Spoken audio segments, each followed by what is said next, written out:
What up, everybody? Sorry, guys, it's kind of dark. Let me see if I can light it up in here with my other phone. We're at the mobile home. Hold on a second. Turn on a flashlight. This phone's at 93%. And the phone we are recording on is at 74. There we go. Alright, now I can see, and so can you. So, we're on chapter 3, page 36. And I'm going to read the last paragraph that I was on. If you just seen part 1, part 2, you kind of get how this is going. So, in part 2, this is the last paragraph that I read. Matthew gave me a sympathetic smile. I was used to remarks from the family about my violin playing, but it was still nice to have someone who was on my side. Right? For those of you who watch my live stream or pay attention to my timeline, just so you know, I'm going to be sharing a very interesting video after we read a little bit. So, like I said, this phone that we're recording on is at 74%. It's currently 1:05 a.m. and the temperature outside is -5 degrees. If it wasn't for the heated blanket that's above the one on my head, there's this blanket and then the heated blanket, and then I have like 5 other blankets on me, so it's pretty warm in here. But just on the other side of me is a frozen bottle of water, literally right next to me, in my mobile home. I find it pretty interesting that, I have certain insights on my professional dashboard that allow me to see certain viewers, especially my people who watch a lot of my videos. It shows up as like my top fans or stuff like that, and it's pretty interesting to see that some of them are actually family, and none of them seem to give a shit that I'm sleeping in my car in -5 degree weather next to a freezing bottle of water and haven't been able to take off my boots in about a week, and my feet are pretty messed up. My back hurts. Nobody gives a shit. Anywho, I find that pretty interesting. By the way, my uncle who passed away from a heart attack, his birthday was yesterday. Happy heavenly birthday, Uncle Danny. I miss you. But anyway, let's get into reading, guys. That's enough of that. Matthew gave me a sympathetic smile. I was used to remarks from my family about my violin playing, but it was still nice to have someone who was on my side. From that day on, Matthew was my best friend. I didn't have to stand by myself at recess anymore, and we helped each other a lot in school. I was able to help Matthew with his math homework. Chinese schools are ahead of American schools in math, so everybody thought I was a math genius when I was always finished my work long before anyone else. Matthew told me that most kids hated math, except those who were geniuses. I'm certainly no genius, and third sister is much better at math than I am, but I was happy to have people think I was good at something, so I didn't say anything. Matthew helped me with the spelling. I had a lot of trouble because English just didn't sound the way it looked, so Matthew drilled me on tough words like cough and enough and dough. They all ended in GH, so that was confusing for me. I was getting used to American schools. Not only did I stop jumping to attention when the teacher came into the room, I began to slouch in my seat like the other kids. Once I even interrupted to ask a question. In China, the only time we would interrupt the teacher would be if the building was on fire or one of the students was having a fit. Sorry, guys, 1 second. The heated blanket's too hot. It's really warm in here. There we go. Sorry about that. I promise no more interruptions. In China, the only time we would interrupt the teacher would be if the building was on fire or one of the students was having a fit. I began to eat lunch with Matthew and his friends. Third sister looked relieved because now she could sit and eat with her own friends. Some of the boys made fun of my lunch because I'd bring sandwiches with fillings like stir-fried bean sprouts. At first, Matthew got angry when his friends laughed, but he soon saw that I didn't mind it too much. "Doesn't it bother you that those guys are always making fun of you?" he asked afterward. "No, it's okay," I said. "I'm used to it. I get a lot of it at home. You know, you're tough, Ying Tao. A lot tougher than you look." You know, sorry. There was real admiration in his voice, and I suddenly felt twice as tall. There I was, Yang, the scrawny, Yang, the youngest, and my friend was telling me I was tough. Just before our spring vacation, we had an assembly. All the classes in the school went into a huge auditorium, and we heard speeches by public officials. We had a lot of speeches in China, too, but they were different. Once I tried to tell Matthew, Jake, and the others about the political speeches we had in China, but they didn't understand when I tried to explain.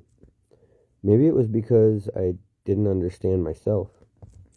Our orchestra always played some pieces, and several players had solos, including Third Sister.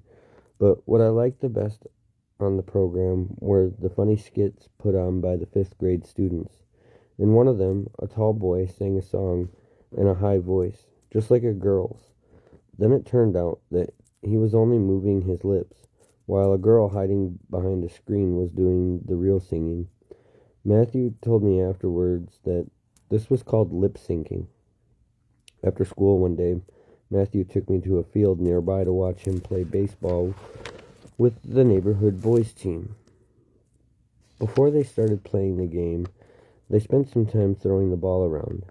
Matthew suddenly turned and threw the ball at me. Without even thinking, I stretched out my arm and caught it. I loved the feeling of the ball smacking against the glove. "Great catch," cried the other boys. I was so happy that I just stood there with a big grin on my face. The coach came up to us and said, "Matthew, why don't you ask your friend if he'd like to play? Jerry can't come today." "Sure," Matthew said happily. "I think Ying Tao is dying to play." He turned to me. "Here, take my bat and go up to the plate." For a second, I just stared at him. A bat is a small flying animal that is supposed to bring good luck, I thought. I looked at the big stick Matthew held out to me. Was this a bat, too? I took the stick and looked around for the plate. We didn't use dinner plates in China, but I had eaten Western meals before, and I knew what plates looked like. Big, flat, shiny, round things made of China, but not always from China. "What are you waiting for?" asked the boy, who was the catcher. "Get over here." He pointed to a spot in front of him on the ground, which was outlined in white chalk. So that was the plate. It was hard enough to learn English, and now I was discovering that English words meant something completely different in baseball language. But I had to learn it if I wanted to play the game. The pitcher stared at me for a moment, raised one leg high in the air, and suddenly threw the ball hard at me. The ball shrank in size and looked no bigger than a walnut. How could I possibly hit that tiny thing? Trying to remember what the other batters had done, I swung my bat furiously. I missed completely and nearly lost my balance. "Strike," called the man, who seemed to be acting as a judge. Strike? Why did he call it a strike? I hadn't struck the ball at all. I missed it. It didn't make sense to me. The pitcher threw again. I could see that the ball was coming too low for me to hit it well, so I didn't even try to swing the bat. "Ball," called the judge. Of course it was a ball. It was round, and besides, what else did you use in baseball? The judge didn't have to tell me. While I was still trying to make sense out of what was happening, the pitcher threw the ball at me again. "Strike," said the judge.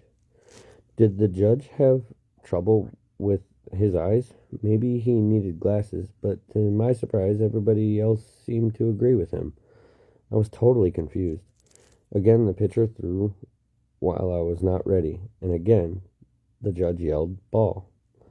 I pulled myself together, and when the next ball came, I swung my bat hard. I heard a beautiful crack, and I knew that I had hit the ball at last.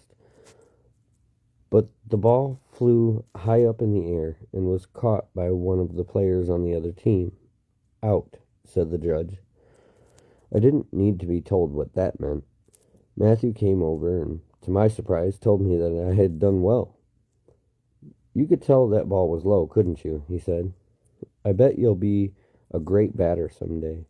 "Yeah, all he needs is a little practice," said another boy. Suddenly I found myself surrounded by people who actually approved of me. For an instant, I even thought I saw eldest brother among the others, but it turned out to be just an American boy who was slender and had black hair. It was still wonderful to have people smiling at something I had done, instead of screwing up their faces with pain. I felt like floating away into the sky. I had often seen a happy floating away look on eldest brother's face when he played a piece he really liked. I had never thought I'd feel that feeling for myself. From that day on, instead of walking home after school with third sister, I began to stop by the field with Matthew and practice baseball.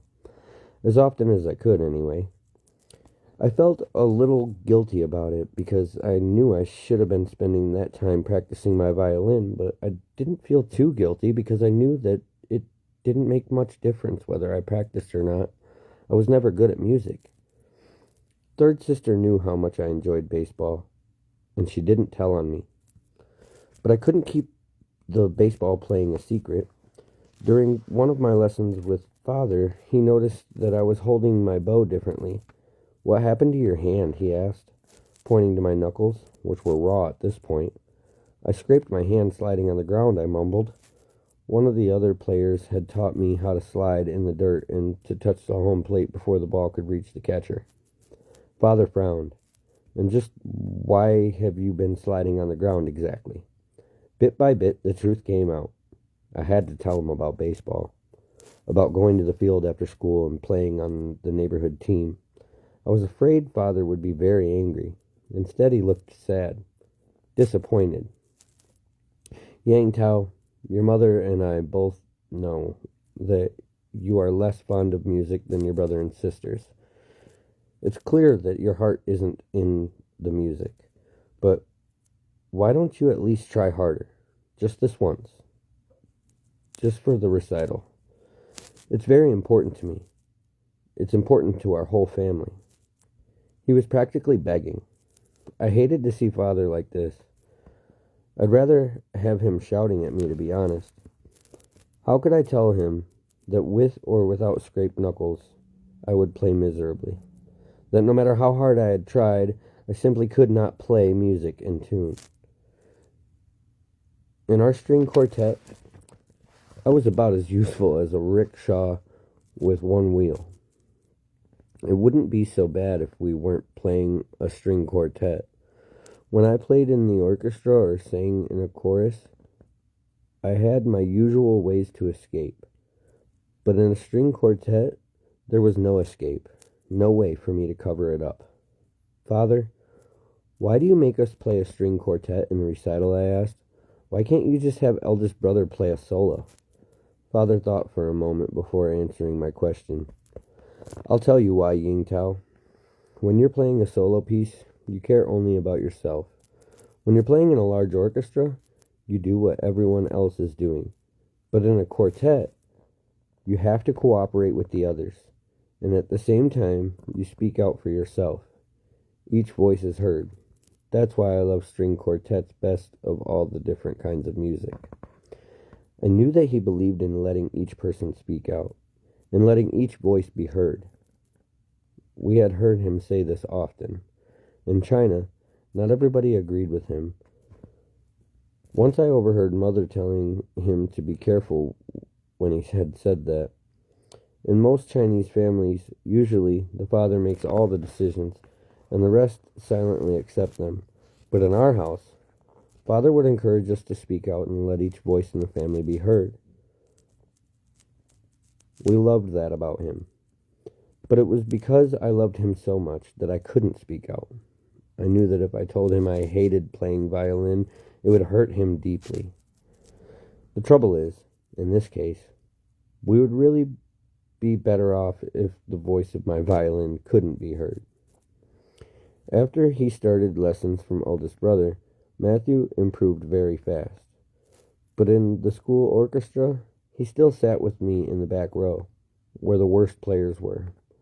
The conductor was too busy to notice Matthew's improvement, and until there was another audition for all the players, Matthew would have to stay where he was. He didn't say anything about it, but I knew he wanted some proof that he was getting better.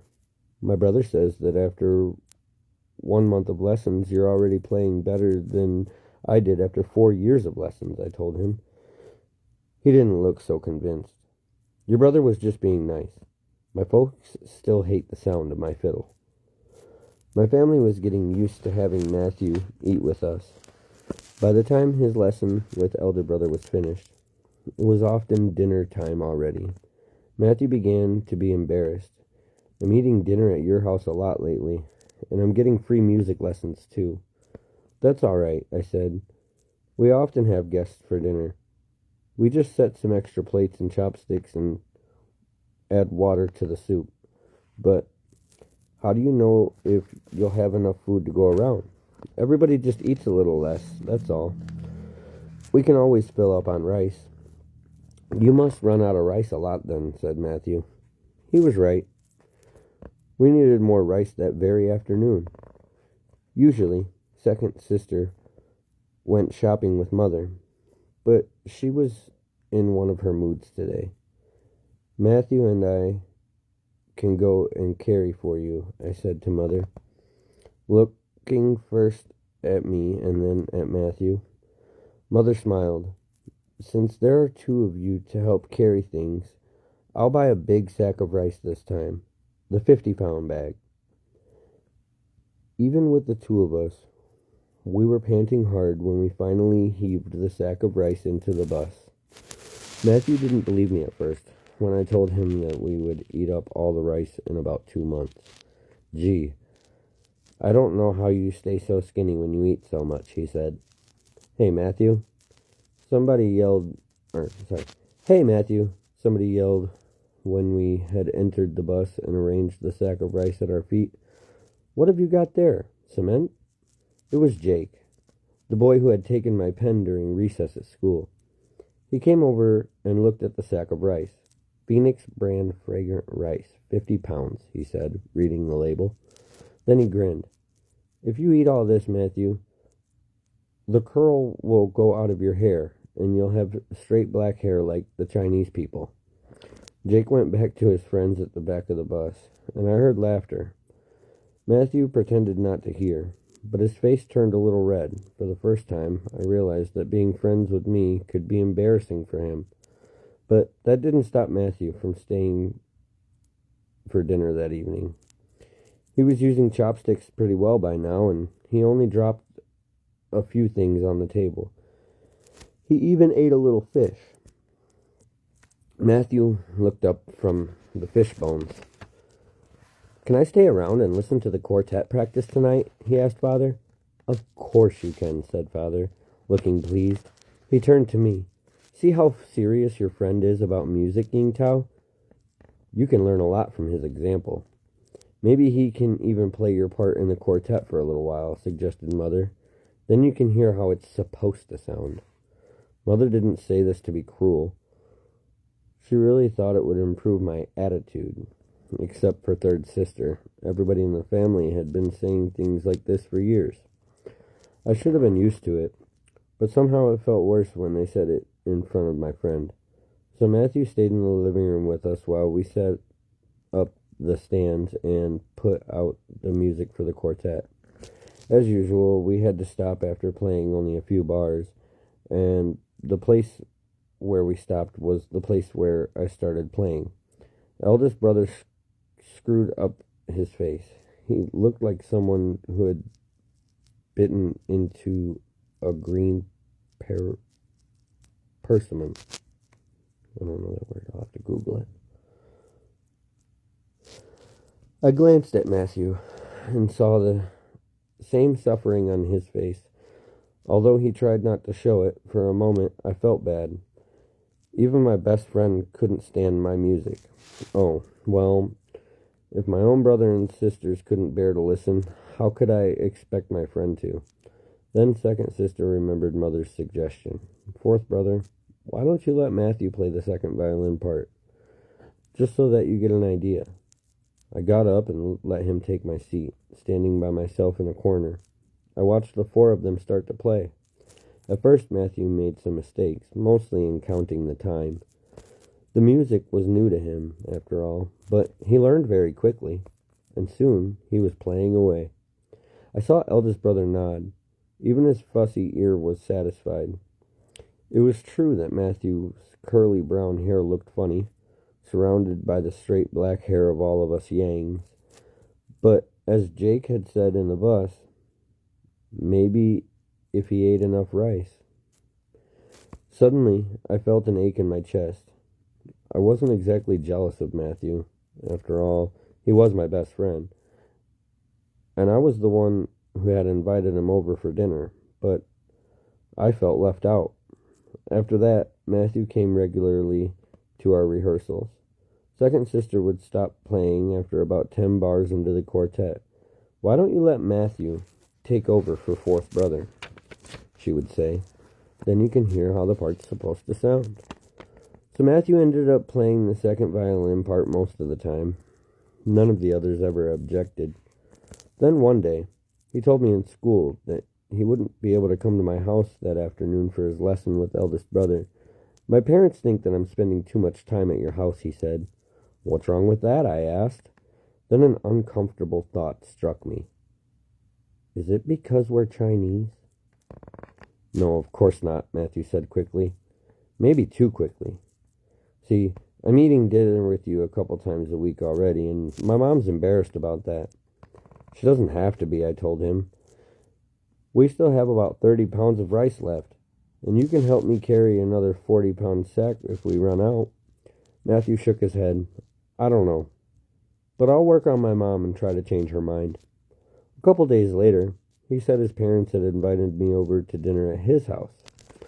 I suspected they wanted to look me over. I knew that when I went to Matthew's house that evening, I had to make a really good impression. Chapter 4. Mr. Connor, Matthew's father, opened the door. Hello. You must be, He turned to Matthew. This is Ying Tao, said Matthew. Sorry, said Mr. Connor. I have a hard time with Chinese names. That's okay, I told him. I have a hard time with American names. Mr. Connor looked startled. Maybe he wasn't expecting me to speak a whole sentence in English. Your mom's getting some groceries, he said to Matthew. Supper will be a little late. Come on, let's go to my room, Matthew said to me. Shouldn't we go to the store and help your mother carry the groceries home, I asked. It's all right, said Matthew. Mom's driving. I was surprised. Since Matthew had told me that his father had lost his job and couldn't afford to pay for music lessons, I expected the Connor family to be more poor than they were.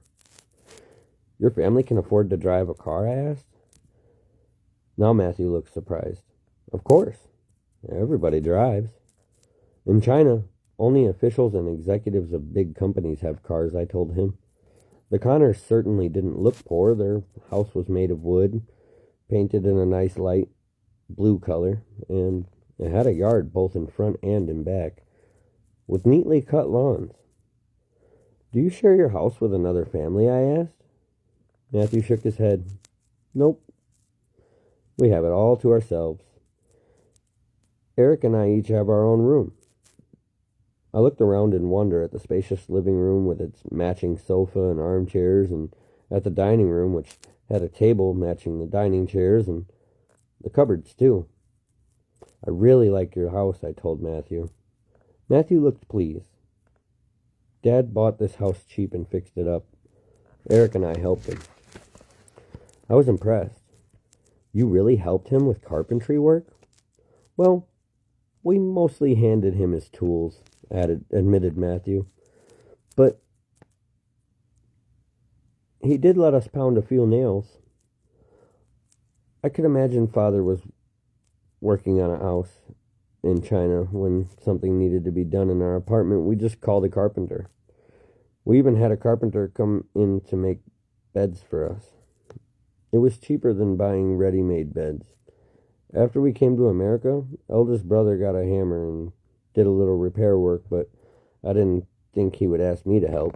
It must be nice to help your father fix up your house, I said wistfully. We're renting, and we can afford only half a house. We all have to double up in our bedrooms.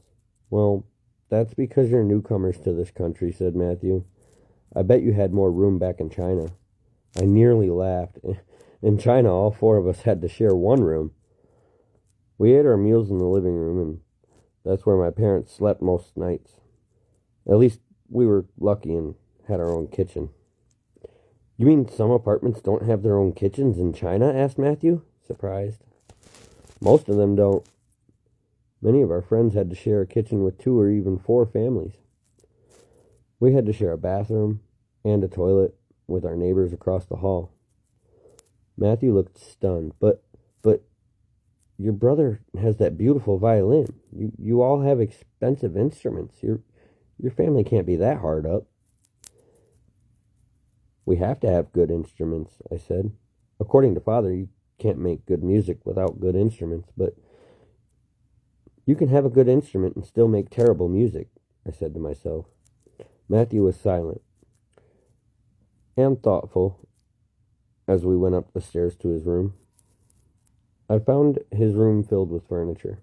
Besides a bed, he had a bookshelf, a desk, and a chest with 6 drawers. The windows even had cloth curtains with ruffles. In the room I shared with elder brother, there were only rolled shades. We pulled them down when the sun was in our eyes, but they would roll up with a loud snap, especially when I was practicing. I still couldn't get used to them. I went around admiring Matthew's room. The walls were almost completely covered with photographs. They were divided into 2 kinds: pictures of baseball players and pictures of professional violinists, which I recognized. It was funny seeing the photo of a ball player in his uniform holding a bat, and next to it the photo of a musician in a tuxedo holding a violin and a bow. I laughed. You're just like my brother Eric, grumbled Matthew. He thinks you can't be a baseball fan and a music fan at the same time. Matthew looked annoyed, so I changed the subject and asked him about his father. What did your father do before he lost his job? I asked. He was a machinist, said Matthew. He got laid off when his company shut down one of their plants here.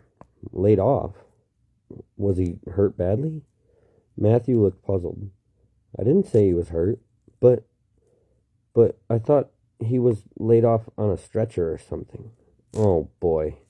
Here we go again, said Matthew. He took a deep breath. Laid off doesn't have anything to do with lying down. It's another way of saying he lost his job. Oh, that's too bad. How long ago did he get, what was that word again? Laid off? It's been more than 2 months now. No wonder you didn't have money for music lessons, I said.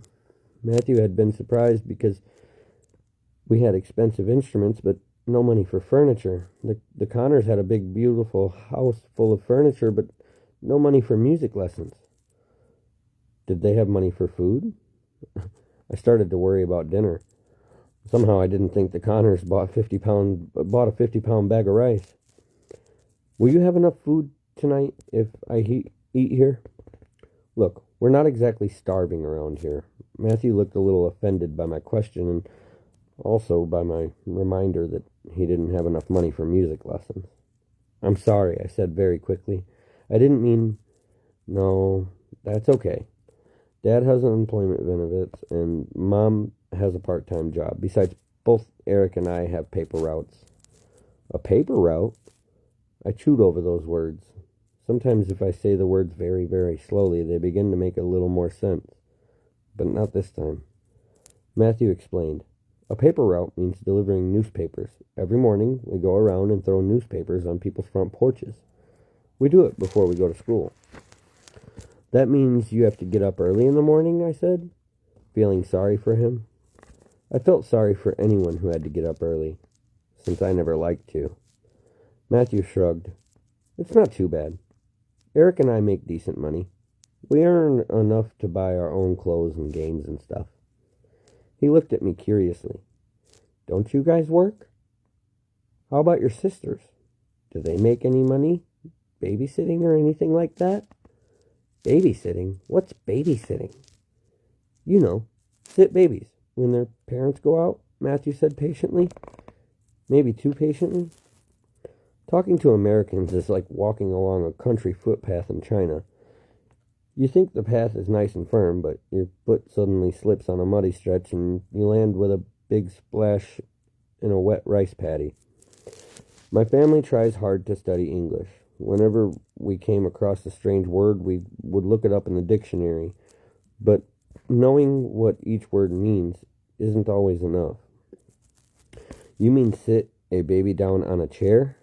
I finally asked Matthew. Why should my sisters earn any money doing that? Matthew tugged at his hair. He did this a lot when we talked together. Another thing he did was take a few deep breaths. He did this now. Ugh, forget it. Do you and your brothers and sisters earn money? That's what I'm asking. Well, why should we? I asked, puzzled. We've got enough to eat, and we have a nice apartment. It's not as nice as your house, but it's good enough for us. Matthew looked really shocked. Everybody needs some spending money. I mean, you can't beg your parents for money every time you go to the movies or something. I began to feel uncomfortable. It's true, we asked our parents for money if we wanted to go to the movies, but we don't go to the movies a lot. And we don't really go down on our knees to beg them for money either. In America, most kids get a job and earn their own pocket money. Besides, it helps their parents out, Matthew said. We can't get a job, I said. We're still going to school. Yeah, well, Eric and I go to school too. I mean, don't you earn money in your free time? We spend all our free time studying and practice music. Father makes us. We don't have any time left for jobs. Matthew frowned. I guess that's why my dad doesn't want me to take music lessons. It's not just the money. Maybe he thinks practicing music wastes time. My parents believed that practicing music was never a waste of time. In my case, they were wrong, but nothing could change their minds. Before we could say any more, a boy's voice called, "Supper's ready." We ran downstairs. I was introduced to Miss Connor, who looked tired. She brushed a damp curl from her forehead, smiled quickly, and began to carry dishes of food from the kitchen. "Aw, not tuna casserole again," said Eric, Matthew's older brother. "Say hello to Matthew's friend," growled Mr. Connor. Eric rolled his eyes, but he did say hi. Then he went back to glaring at the tuna dish in the middle of the table. I couldn't understand why Eric didn't like tuna. I thought it was delicious. Seafood is expensive in China, and I like it better than the other meats. I hoped that Mrs. Connor didn't have to spend a lot of money on this dinner. Not when Mr. Connor was out of work. Not when Matthew didn't have money for music lessons. There wasn't much to talk about at the dinner table. Mr. Connor ate slowly but deliberately. I remembered that Matthew had said his father was a machinist. Maybe he liked things to work smoothly. Miss Connor was busy passing the dishes of food around. I felt the eyes of the whole Connor family on me, and I knew they were waiting to see if I'd do something out of the usual, like bring the salad bowl to my mouth or drink up the dressing left at the bottom. In fact, that was what I had tried to do the first time we went to McDonald's and had their salad, but Mother stopped me. When we got home, she gave us a lesson in the proper way to eat in America. She also bought us a book on etiquette. At least learning to eat in America was a lot easier than learning to talk. We learned how to use a knife and fork, not to slurp spaghetti, not to hunch over the dinner table, and so on. We just followed the rules. It's not like talking. When you carefully look up new words in the dictionary and still fall into traps about being laid off and babysitting and things like the word plate. At first, the Connors looked a little disappointed when I didn't do anything strange, but after a while I saw them relax and soon they began to chat. Eric picked out the green peas in the tuna dish. Matthew told me you ate live fish, he said to me. This tuna probably looks pretty lame to you. Live fish. I didn't know what he meant. Live carp? He said. That you scooped from your bathtub? Eric, the carp was alive in the tub, but they cooked it afterwards, said Matthew. His face turned red. Why don't you ever listen? I enjoyed hearing the phrase, why don't you ever listen, being said to somebody else for a change, instead of me. Did Eric have a terrible ear too? I was also a little surprised that Matthew had spoken that way to Eric, his eldest brother. In our family, I had to speak respectfully to eldest brother, second sister, and third sister. Although they could all be insulting to me, I was the youngest Yang. But Eric only scowled at his younger brother and went back to picking out peas. Mr. Connor turned to me. Matthew says your family is very musical. Not me, I said. I'm terrible at music. I'm sure you're just being modest, said Mr. Connor. No, he really is awful, said Matthew. He's probably the worst player in the orchestra, and that's saying a lot. Matthew, said his mother, that's no way to talk about your friend. I had to show them that I wasn't angry. Matthew's right. I have a terrible ear. I wish I never had to touch my violin again, to be honest. Mr. Connor looked up from his plate. Is that a fact? Then why do you play? My parents make me, I mumbled. Oh, you poor thing, said Miss Connor. Her eyes were warm with sympathy. Here, have some more tuna casserole. Even Eric seemed more friendly. If you don't like music, what do you like? When I went to school in China, what I liked was gymnastics. I had never said this to my family, and on my very first visit, I was telling the Connors. Eric made a face. Gymnastics? It's mostly girls who do that, right? Well, I like other sports too, I said. Matthew took me to watch him and his friends play baseball. I even play sometimes. It's really fun. Mr. Connor smiled. Hey, that's great. Baseball is our national sport. If you like baseball, you'll be right at home here. He turned to Matthew. I'm glad you made friends with, what was his name? Ying Tao, I replied. Yeah, Ying Tao. A boy should have a lot of different interests and not spend all of his time on one thing. Mr. Connor smiled.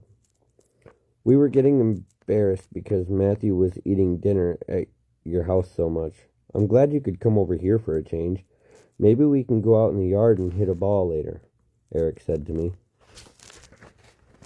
After dinner, Matthew helped his mother wash the dishes. I started to join them. Guests do not have to do dishes, said Eric. Come on, let's go outside. Eric brought his baseball out into the yard, and we began to practice throwing. Hey, not bad, he said, when I jumped up to catch a throw that had almost sailed into the neighbor's yard. Matthew taught me how to do that, I said. At the mention of his brother, Eric made a face. Matthew's no fun anymore, now that he's into music. I wasn't quite sure what he meant. Why not? You mean he's too busy to play with you? Eric looked at his feet. He looks like such a nerd carrying that violin case. What's a nerd? This word hadn't come up on any of Third Sister's list. A nerd is, well, a wimp. What's a wimp? That was another word. that was not on third sister's list. Eric tugged at his hair. Maybe this was a habit that ran in the Connor family. It's like a sissy. Finally, a word I knew. A sissy was someone who was afraid of everything. Matthew was one of the bigger boys in our class, and I had never seen him looking afraid.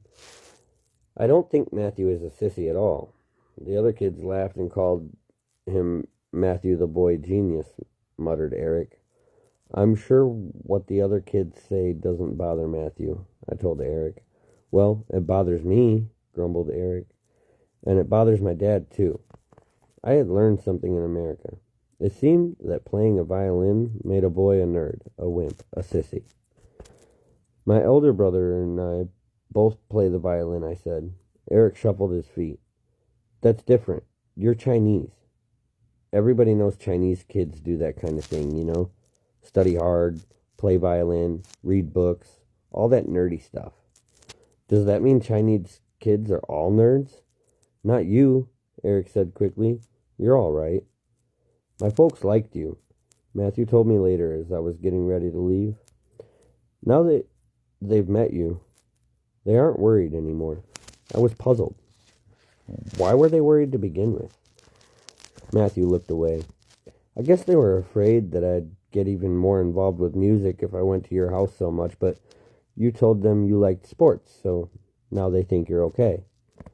I had passed the test. Matthew's parents thought I was good for him.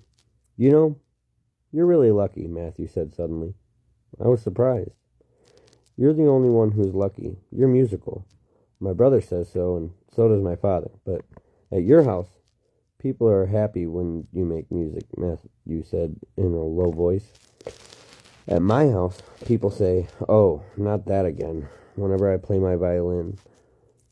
At my house, people aren't happy when I make music.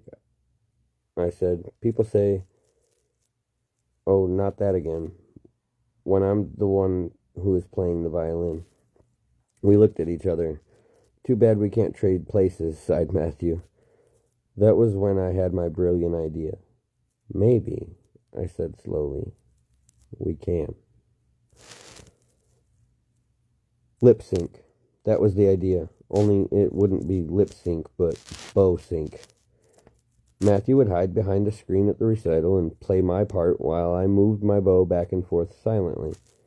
Matthew was shocked when I told him about my idea. Sure, I want to help you, Ying Tao, but this is crazy. We'll never get away with it. It's not crazy, I insisted. I've had lots of practice moving my bow and timing to the music. Don't you want to play in the quartet? This is your chance. It took me a while, but I finally convinced him. He even began to look excited. If I can perform with your brother and sister in the recital, it'll prove that I'm good, he said softly.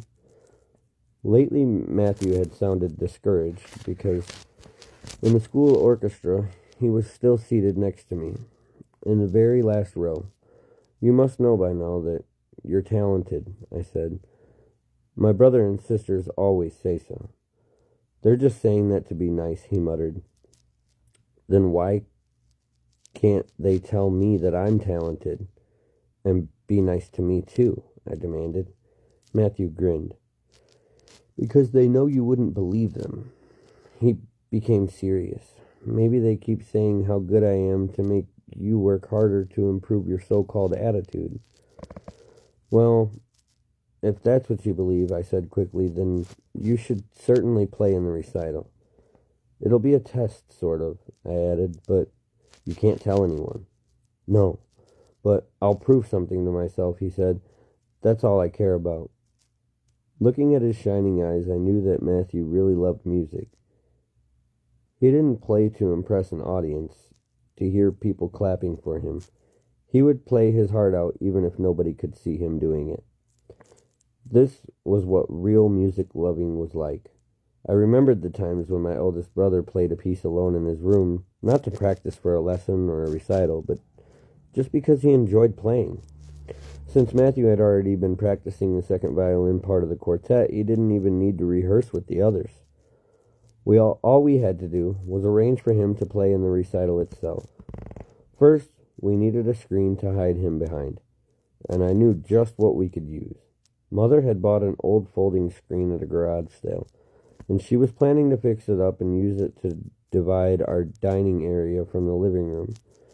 "You know the screen you bought last week?" I said to Mother.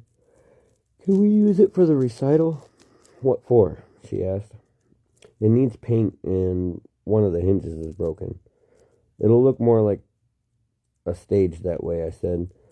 "Don't we want things to look nice?" The second sister sniffed. "Why don't you worry less about the look of the recital and the stage and be more worried about the sound?" When I told Matthew about using the screen, he thought for a moment. "Maybe Mary can help us sell the idea of a screen to your family," he said. "Who's Mary?" I asked, puzzled. He stared at me. "Who's Mary? How can you forget your own sister's name?" In fact, I had forgotten my sister's American name. Third sister hadn't told the rest of the family that she had chosen an English name, and she was called that only by her friends at school. I guess second sister was too proud to change her name in order to join the crowd. Unlike third sister, who had already changed her haircut to look more like the other girls in school, second sister still wore her hair in 2 long braids, exactly the way she had done in China. I agreed with Matthew that it would be a good idea to get third sister's help. The very next day after school, we talked to her about our plan. As we had hoped, she approved. "You're right.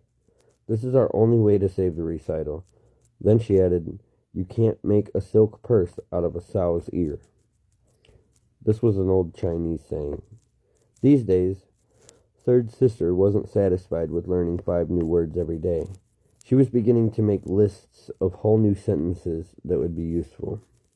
I didn't understand, and she had to explain that she meant we could never make a tone-deaf person, a sow's ear, into a violinist, a silk purse. Maybe I had a terrible ear, but I thought that comparing me to a sow was not very kind. The important thing, though, was that third sister helped us to convince the family. She announced that we should have a pair of Chinese scenes painted on the folding screen. That got second sister interested. She was the best one in the family with the Chinese brush, and she offered to do some brush paintings. Even Mother liked the idea. Some Chinese pictures would make a fine background. If we do a good job, we can use the screen for all of our future recitals. Using a thick Chinese brush and black ink, second sister painted 2 long and narrow pictures, one for each panel of the screen. The first one showed some rocky mountains covered with pine trees, and the second one showed a little boat going down the river. I was surprised at how much time she spent on these paintings. After school one day, I saw her bent over the dining room table with a long piece of paper spread out in front of her. By her elbow was the inkstone, which we had brought with us from China. It's a flat piece of carved stone with a depression in the middle. You put a few drops of water in and rub an ink stick against the bottom of the depression until you get a pool of thick black ink. Second sister was holding her brush over the pool of ink, and suddenly I saw a drop of water splash down. It didn't come from the brush. It came from higher up. Another drop plopped into the ink. Second sister was crying. Of all the Yangs, she was the most homesick from China. Father was too busy working to support the family, and Mother spent all of her time trying to feed us. Eldest brother was totally wrapped up in his music, and I had Matthew's friendship and baseball to console me. Third sister already felt at home in America, but second sister still missed her old country and her old friends. She was not adapting well. She must have heard me come in. She quickly put down her brush and took out a handkerchief to blow her nose. I tried to find something comforting to say. "I like that picture of the little boat. It reminds me of the time when we went to see the canals in Shangzhou." Second sister cleared her throat. "I'm surprised you still remember Shangzhou." "Of course I do." I looked away while she wiped her eyes. "I'm glad you're painting these pictures. Now we'll always have them to remind us of our past life in China." I heard some snuffles. After a moment, the second sister said huskily, "You're actually a pretty nice boy, fourth brother." Was this the start of a new relationship between me and my sister? Would she pick on me a little less from now on? "When you don't have a violin under your chin," she finished. Oh well. After the paintings were done, we all got to work. Eldest brother put some new screws into the hinges holding the two panels of the screen together. Third sister and I passed second sister's paintings onto the frame. Pasted second sister's paintings onto the frame. I had to make sure that Matthew, sitting behind the screen, could see eldest brother through the crack where the two panels were joined. He had to be able to see us so he could come in together with the others. Third sister and I tried out the screen in the living room, and I was glad to find that I could see through the crack. Matthew said he knew his part and expected to have no trouble with it. Everything seemed to be going well until our parents started to complain. The trouble was that Matthew and I were spending a lot of time together. But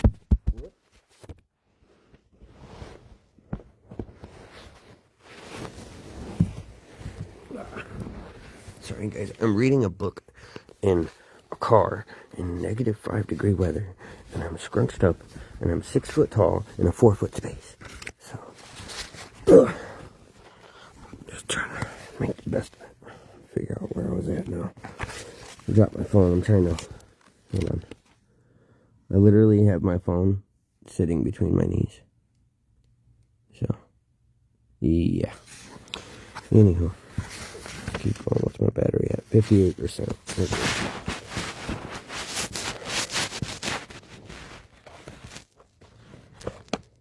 What a mess. I don't even remember where I was at.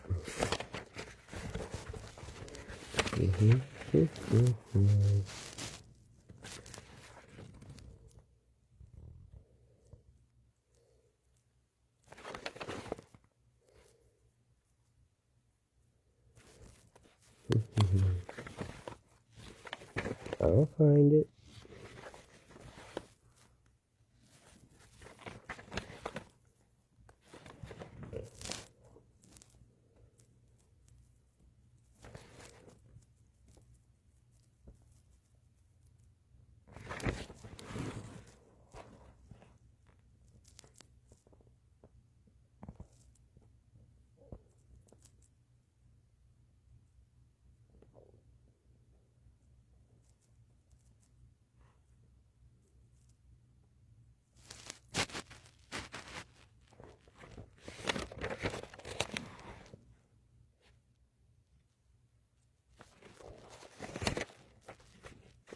What's up, cuzzo?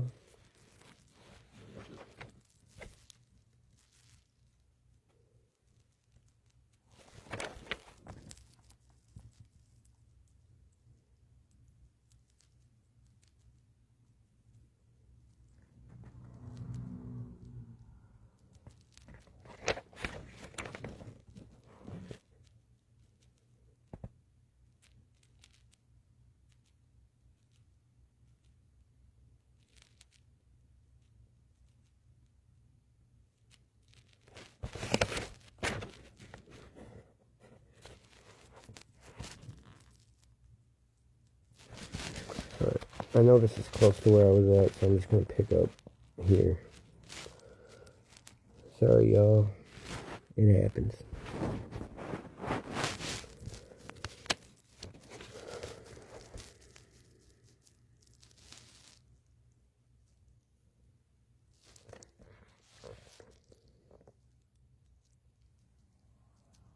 Can anybody comment where I was at? What's the last part you remember? I remember this part. Third sister and I pasted the second sister's paintings onto the frame. I had to make sure that Matthew, sitting behind the screen, could see eldest brother through the crack where the two panels were joined. I was glad to see that I could see through the crack. Am I close to where I was at?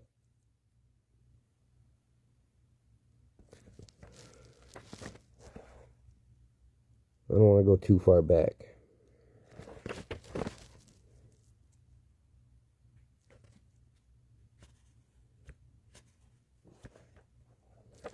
Pretty sure that's where I was at.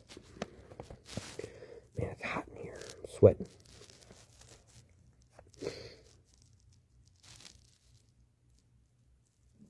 I'm just going to pick up right here, since nobody wants to comment. I had to make sure that Matthew, sitting behind the screen, could see eldest brother through the crack where the two panels were joined. He had to be able to see so that he could come in together with the others. Third sister and I tried out the screen in the living room, and I was glad to find that I could see through the crack. Matthew said he knew his part and expected to have no trouble with it. Everything seemed to be going well until our parents started to complain. The trouble was that Matthew and I were spending a lot of time together, both in and out of school, almost every afternoon. I went to practice baseball after school, and when I was finally accepted as a regular member of the team, it was the proudest moment of my life. One day, Mr. Connor came to the play field after school. He was substituting for our baseball coach, who was out of town at the time. I almost got to play professionally, he told me. Missed by a hair getting into one of the minor leagues. He looked so happy, throwing the ball into the air, that I couldn't help but grinning. I'm glad you're here, Mr. Connor. I haven't got anything else to do now that I'm out of work, he growled. I hope you can help me with my batting, I said quickly. You bet, Ying Tao, I said. Yeah, Ying Tao. You're keen. That's what counts. You'll make a great batter someday. He showed me how to hold my shoulders so I could put all my strength into the swing. I was smaller than the other players and not as strong, so I could not hit the ball as far as the rest, but as soon as I found that I had this talent, I could see exactly how a ball was coming at me, whether it was high, low, off to one side, whether it was turning as it came, had a spin, as the other said. This helped me a lot in deciding whether to hit the ball and how to hit it. That's why I was able to get some base hits, although I seldom got a double or a triple. As for a home run, it was an impossible dream at the time. Matthew's room had pictures of great home run hitters in the past, like Babe Ruth, the Sultan of Swat, but they were mythical figures to me, like the Monkey King in my favorite Chinese story. Still, even getting just one base hit, I was counted as a definite plus on our team. The best part was when I came up to bat in the game and saw that the people were looking at me hopefully instead of cringing. Oh man, it's hot here. Better than being on the other side of the heated blanket anyway. Mr. Connor was delighted when I got a hit that not only put me on first base, but sent a boy on third base to home. Good work, he yelled, and almost jumped up and down in excitement. Our team tied the score and needed only one more run to win. 2 men were out already, but we had 1 man on first and 1 on second. Matthew came up to bat. He was a good hitter, so we had a real chance to make that run. The pitcher wound up and threw. Even from where I stood, I could see the ball was high. I wanted to shout to Matthew, "Don't hit it," but he swung hard, and the ball flew high into the air. The boy in the outfield caught it easily, and our side was retired. In the last inning, the other team made another run and won the game. The person who felt the loss the most was Mr. Connor. "Aw, come on, Dad," said Matthew, patting his father on the back. "It's not the end of the world. We've lost before, and we'll probably lose again. We'll probably win again, too." Mr. Connor shook Matthew's hand off. "Not if you keep on playing like that. You popped that fly because you weren't paying attention. Anybody could have seen that ball was high. Anybody except my musical genius." He was talking about me. I tried to distract him. "Is that why Babe Ruth is called the Sultan of Swat? Because he hit fly balls?" Some of the boys laughed, and after a moment even Mr. Connor had to smile. "A wise guy, huh? Besides making base hits, you make jokes too?" But Mr. Connor soon went back to his grumbling. You know what's wrong with you? He said to his son. You're not concentrating. Walking behind the Connors, I had a strange feeling as I listened to the tone of Mr. Connor's voice. Suddenly, it reminded me of my own father. That Saturday before the recital, the Connors invited me to go with them to a Mariners game at the Kingdome. My brother and sisters were going to spend the whole weekend practicing, but since practicing wouldn't do me any good, I immediately accepted. Father was at the Seattle Symphony playing in an afternoon concert, and Mother was off shopping, so without asking for permission, I just went. I enjoyed the game, too. Much to think about the rest of them. I enjoyed the game too much to think about the rest of them busy practicing at home. Even though the Mariners lost, it was great to see real professional baseball players playing. This must be how eldest brother felt at the time in China when he got to hear Isaac Stern play in concert. I eagerly watched the pitcher warm up, how the batter tested the weight of his bat, how the outfielder ran backwards to catch the fly balls. When I told Mr. Connor afterward how much I loved the game, he was very pleased. You know how to keep your eyes open, kid. I bet you learned a few things today. The wonderful feeling from the game disappeared when I walked in our front door.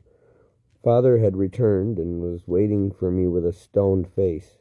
Where have you been? He demanded. Have you forgotten that the recital is only 1 week away? I couldn't meet his eyes. The Connors invited me to go with them to a baseball game, I said. Father took a deep breath. Ying Tao, he said finally. You must know by now that you need to practice more than your brother and more than your sisters. Don't you care about this recital at all? Don't you care about me? He didn't look angry, only terribly sad. I wanted to tell him that I did care about the recital, that I cared a lot, but he went on. From now on, there will be no more baseball for you, until your violin playing improves.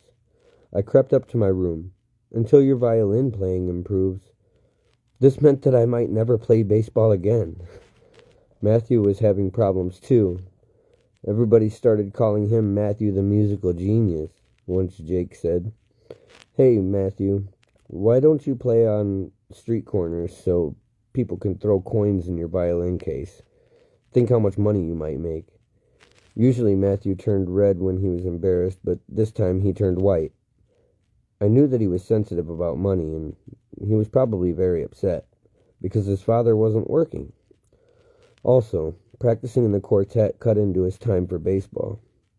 By the time he finally got his homework done, he always went to bed late. Then he had to get up early in the morning to deliver papers. This made him so sleepy that when he was up to bat, he kept striking out. Hey, Matthew, wake up, the coach would yell at him. There was worse to come. The team had an important game coming up, and Matthew had forgotten even to show up for practice. I wouldn't have forgotten, ever, but I wasn't there to remind him. Mr. Connor was furious when Eric told him what happened. He said that Matthew could not go to our house for more music until his baseball improved. Since Father had forbidden me to play baseball, I had to get news about the team from Matthew during lunch hour. What are we going to do? Asked Matthew. He looked tired, and there were circles under his eyes. I knew he was working too hard. This recital meant as much to him as it did to me. If he didn't get to play, he would be crushed. If he played badly, he would be even more crushed. You're not getting enough sleep, I said.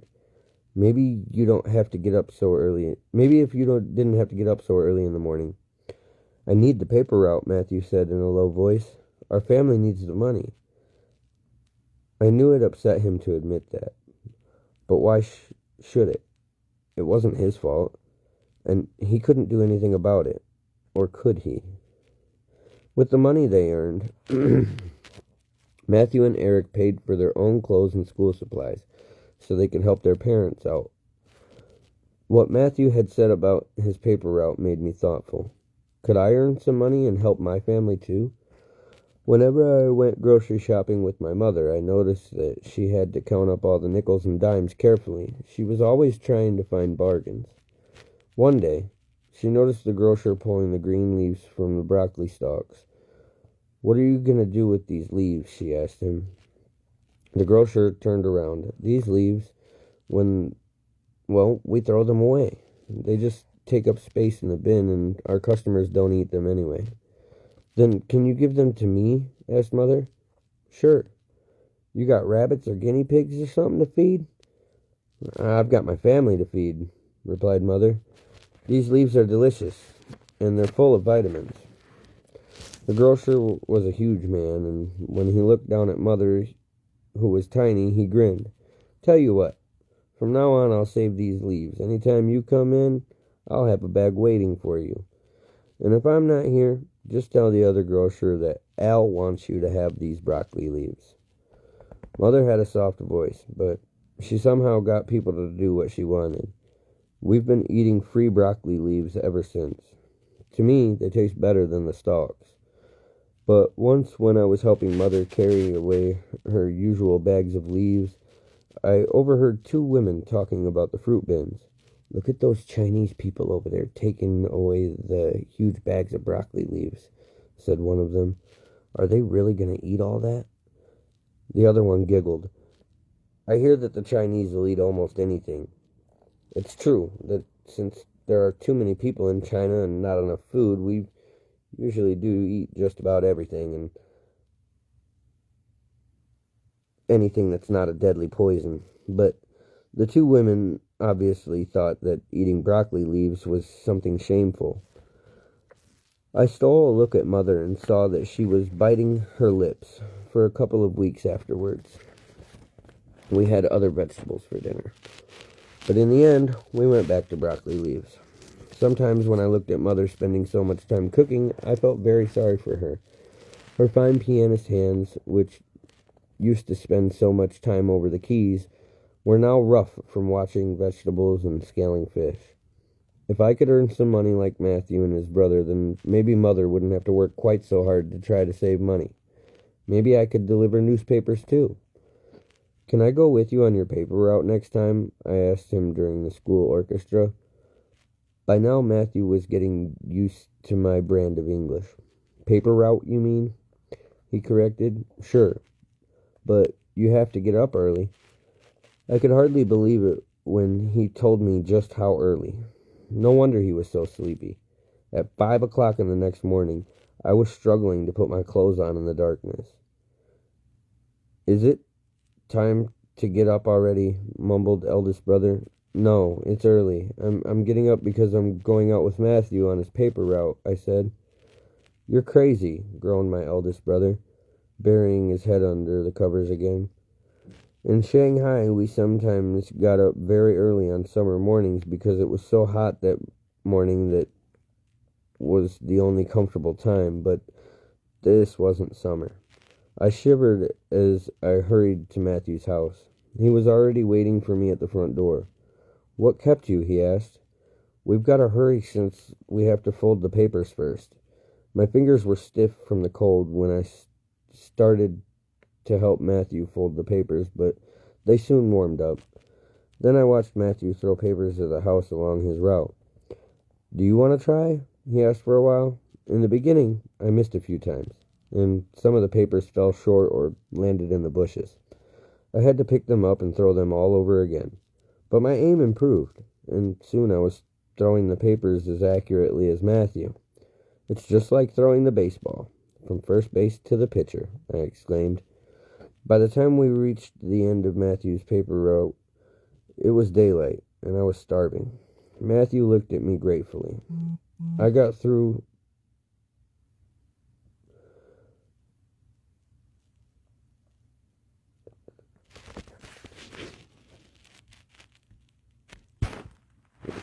sorry.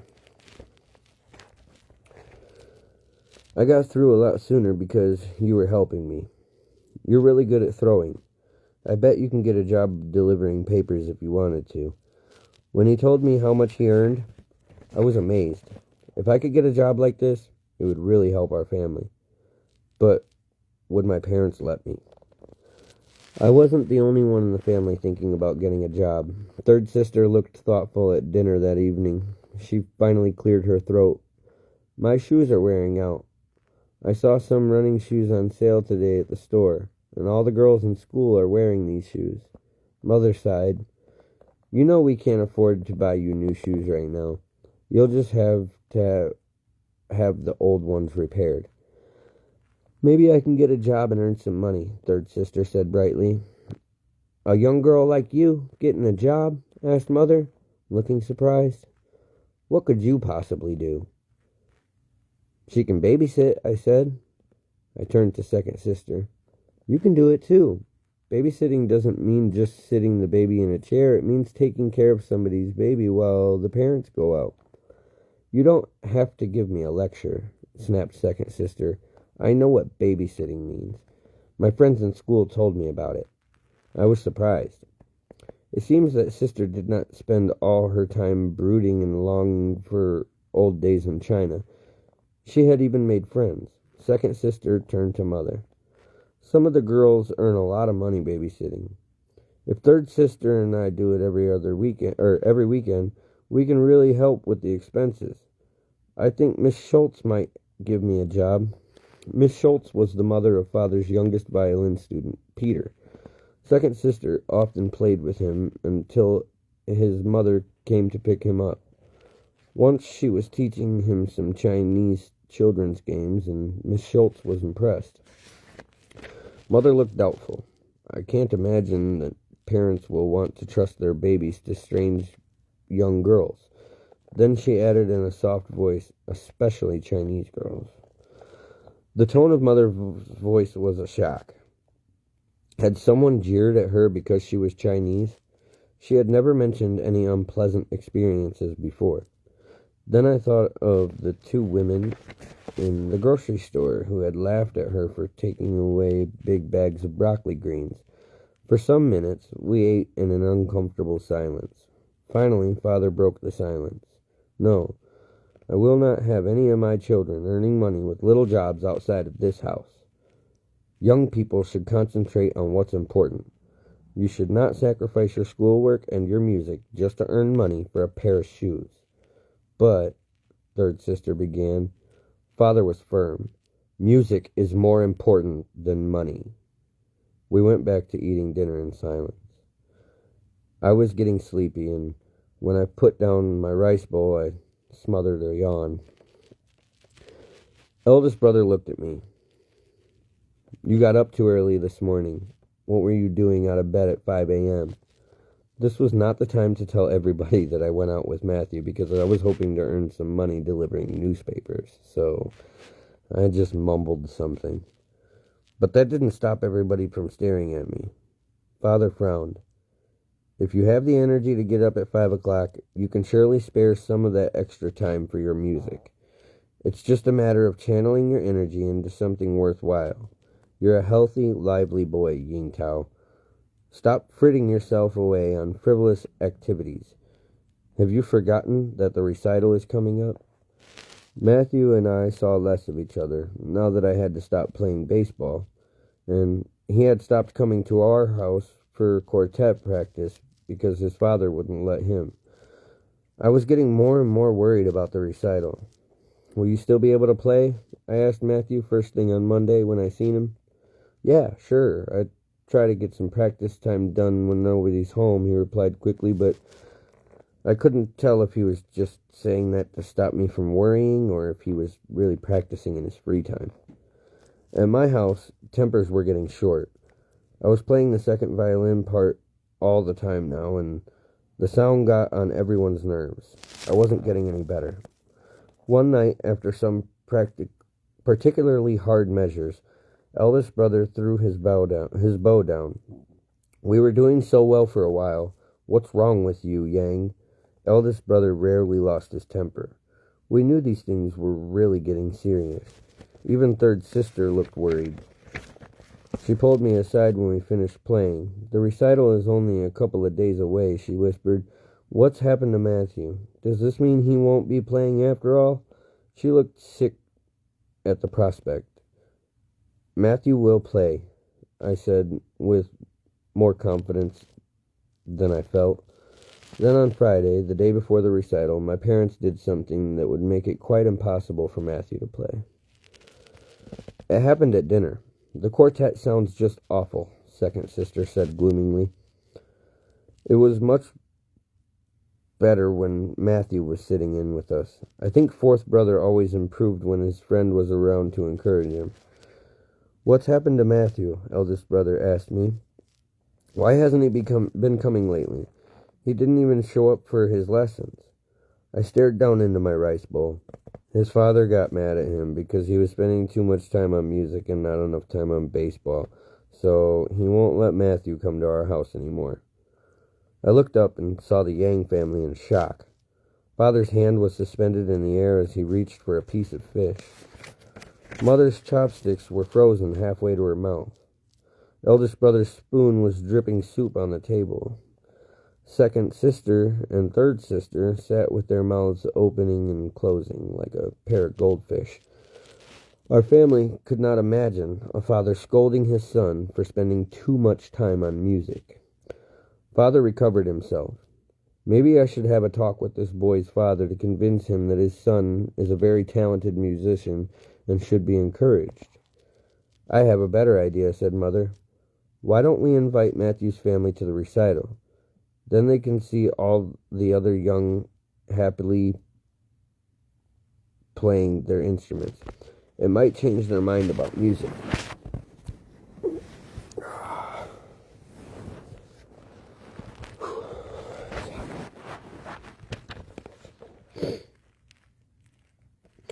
Across the table, I met third sister's eyes.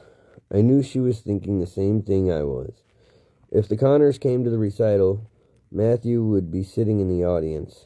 He wouldn't be playing the second violin part behind the screen while I bow sunk. I don't think Mr. Connor would accept, I said carefully. He hates the sound of the violin. He says screeching hurts his ears.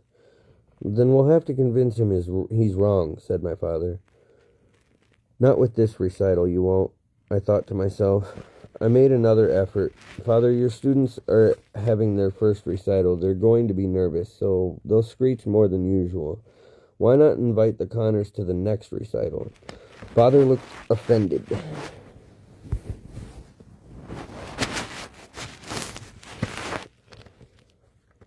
My students don't screech. Then third sister tried. Maybe we can just invite Mr. and Mrs. Connor and let Matthew and his brothers stay home and practice their baseball. Of course not, said Mother. Having Matthew here would help Yang Tao's morale. And besides, added Father, Matthew has been helping Yang Tao so much. It's only fair that he should come to the recital. Third sister and I knew that to argue any more would make our parents suspicious. We watched Mother go to the telephone to call up the Connors. I hoped desperately that they would be out or that they would refuse the invitation. My hopes were dashed when Mother came back beaming. I had to work pretty hard to persuade them, but they finally accepted, she said. Aren't you glad, Yang Tao? I know you'll be doing your best now that your friend will be here to hear you play. That night, as third sister and I did dishes, we tried to think of what we were going to do. Why don't you tell Father about your plan, she whispered. Tell him how much you want the recital to be a success, and that's why you want Matthew to play your part. I thought of Father's sad face last week when I went to the baseball game with the Connors instead of practicing. I couldn't do that to him, I said miserably. He'll just think I'm not playing because I want to spend all my time on baseball. I guess you'll just have to play in the quartet, said third sister. Anyway, it's more honest that way, and you'll feel better about that. It's more honest, I admitted, but I won't feel better about it, knowing that I failed our family, if the recital isn't a success. Well, Matthew is smart, said third sister. I'm sure he'll think of a way to be able to play. But maybe she was saying this just to calm my nerves in case I had to play. Saturday came. I still hadn't heard from Matthew. I wanted to go over to his house to talk with him, but Father was keeping an eye on me, making sure I was staying home to practice. Then I thought of calling Matthew up, but every time I went into the kitchen to call someone, every time I went into the kitchen to call, someone was there. Second sister was cutting up tea bags, or mother was preparing the refreshments for the recital. As the hour for the recital approached, I spent my time looking out the window, hoping for a sign from him. There was nothing. The recital was being held in our living room, and it was to begin at 2 in the afternoon. Since Father had only 6 students, we could easily squeeze everybody in. The audience were mostly relatives, close relatives of the young players, and we expected about 25 people. Mother was going to serve orange soda to the young people and tea to the adults. She also planned to serve fortune cookies. We had actually never seen fortune cookies until we came to America. They didn't have them in China or Japan. After Father got his paycheck, he treated the family to dinner in Chinatown. Although Mother was a good cook, we were glad to have a change. The food was Cantonese, which was a little different from the Shanghai food we had at home, but it was good and not totally strange. The one strange item came at the end when the waiter presented the bill.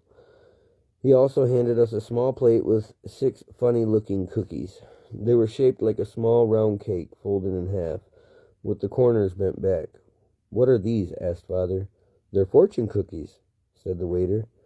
"Each cookie has a piece of paper in it with a fortune on it."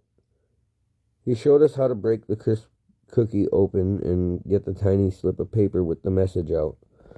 We excitedly broke open our cookies and read the messages. Mine said, "Listen carefully, and your inner voice will tell you what to do."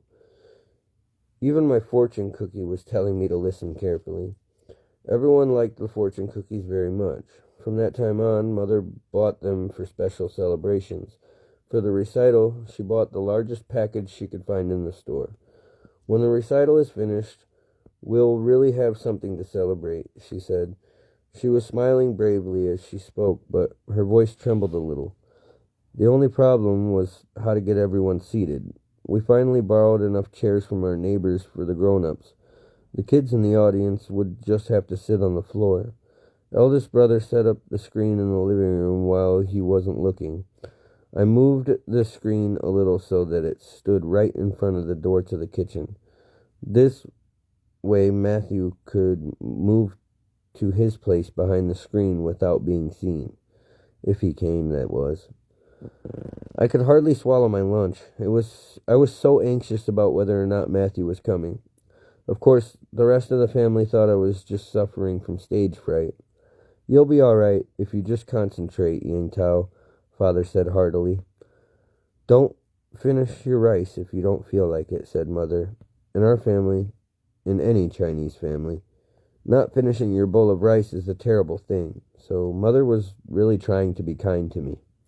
"Once you get the first few measures right, the rest will come easily," said eldest brother. "I know you can do it." Even second sister had a kind word to say. "You have a good sense of rhythm." Fourth brother, "We all have confidence in you." Could they be right? Maybe if I concentrated. Maybe if I got the first few measures right. Maybe there was just a chance that I might not disgrace my family after all. For once, third sister was the only one who didn't say anything to cheer me up, probably because she knew how hopeless it was. After lunch, Mother looked at the living room one last time and nodded. Then her eyes went to second sister's pictures of the Chinese scenes. "You've done a good job," she said softly. We were still putting out the refreshments when the first of the father's students arrived with their parents. They were not only on time, they were early. I guess the parents were curious about how a Chinese family lived. The kids probably just wanted to get it over with. Most of them didn't look happy about playing in front of people. I knew how they felt, but stage fright was the least of my worries today. I hung around the back door waiting and hoping for Matthew to arrive. When it was nearly 2 o'clock and most of the guests had arrived, there was still no sign of Matthew. Slowly, reluctantly, I went into my room and got my violin out. Even the instrument seemed unwilling to leave its case. "He's here!" It was third sister's voice. He sneaked in through the back door without anyone seeing him. I spun around, and there, standing behind her, was Matthew. For a moment we just stood there looking at each other. Neither of us could speak. I was too relieved to say anything, and Matthew was too happy to be there. Then he grinned and made a thumbs-up sign. I told my folks that I was coming down with something. I said it was better if I didn't go, in case the other kids caught it. "Come on, we have to hurry down," whispered third sister. She was right. The others would be suspicious if we didn't show up soon. I copied Matthew's thumbs-up sign, and I hurried after third sister. According to our plan, Matthew was to wait in my room until it was time for the quartet, and then he would come downstairs, go through the kitchen, and get to his place behind the screen without being seen. The program began right on time. Father had arranged the recital in order of age. His youngest student would play first, and then the next youngest, and so on. The last number was our quartet. First on the program was Peter Schultz, who was 5 years old and the only boy among Father's students. Maybe he was too young to worry about being called a nerd, a wimp, or a sissy. I was the same age as Peter when I got my first violin, but unlike me, Peter was not tone deaf. His problem was that he couldn't count time. He didn't care if he played his notes too soon or too late, as long as he played them. Mother accompanied Peter on the piano, and she had to scramble to stay in tune with him.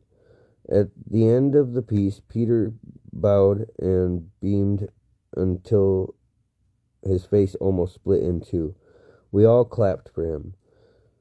The rest of Father's students were girls. 4 of them studied the violin, and 1 of them the viola. The string players in our school orchestra, the violinists, the violists, the cellists, were almost all girls. But for some reason, it was all right for boys to play wind instruments, like the trumpet, the clarinet, and others. It could have been easy for Matthew to keep on playing the violin when other boys teased him about it.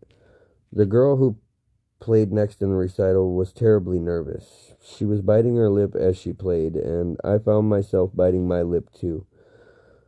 Once she had to stop in the middle of the piece because she had lost her place. She looked ready to cry, but Father went over and talked softly to her for a moment. She started the piece over again, and this time she finished it perfectly. We all clapped extra hard. One of the older girls played a piece with a lot of fast notes. Some of the little kids in the audience said, "Ooh." At the end of the piece, the girl bowed and quickly ran back to her parents. They hugged her, and I could hear them telling her how proud they were of her playing. My parents had never told me that they were proud of me for playing. They never would either. I began to look over the other parents in the audience. Suddenly I recognized a couple sitting in the back row. It was Matthew's parents. When Mr. Connors caught my eye, he gave me a big wink. Eric wasn't with him, so he had managed to find an excuse to stay away.